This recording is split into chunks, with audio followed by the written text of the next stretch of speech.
নমস্কার বন্ধুরা, welcome to my channel the birding gardener.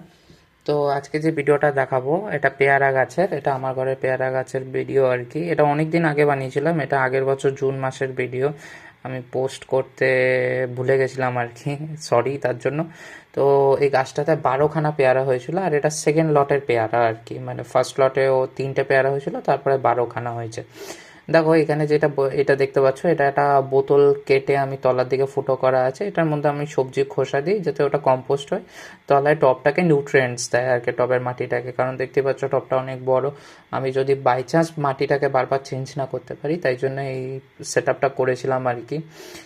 তো যখন পেয়ারাগুলো হয়েছিল তার আগেই জাস্ট রিপোর্টিং করা হয়েছিল, আর প্রচুর অ্যামাউন্ট অফ নিউট্রিয়েন্টস, মানে তলায় অনেক সবজির খোসা, আরও গোবর সার, ভার্মি কম্পোস্ট, সেগুলো সব দেওয়া হয়েছিল। তো পেয়ারাটায় 12খানা পেয়ারা হয়েছিল। পেয়ারাগুলো খুবই টেস্টি খেতে। আর বলে দিই, এটা হচ্ছে একটা কলমের পেয়ারা গাছ, ওই জন্য টবেও এত সুন্দর ফল হয়েছে।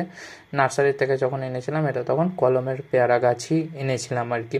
পেয়ারাগুলো খুবই টেস্টি ছিল, খুবই টেস্টি। আর মজার বিষয় হচ্ছে যে 12খানা একসাথে পেয়ারা হয়েছিল, মানে এটা আমার কাছে অবাকের করা। তো আমি এখন রিসেন্টলি আবার টপটাকে রিপোর্টিং করেছি, কারণ এটা হচ্ছে এখন রিসেন্ট ভিডিও।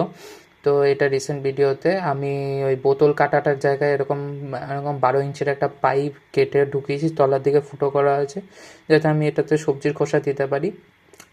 সামনেই বসন্ত আসছে, তো সেই জন্য আমি এরকমভাবে পেয়ারা গাছটাকে আবার নতুন করে রিপোর্টিং করেছি।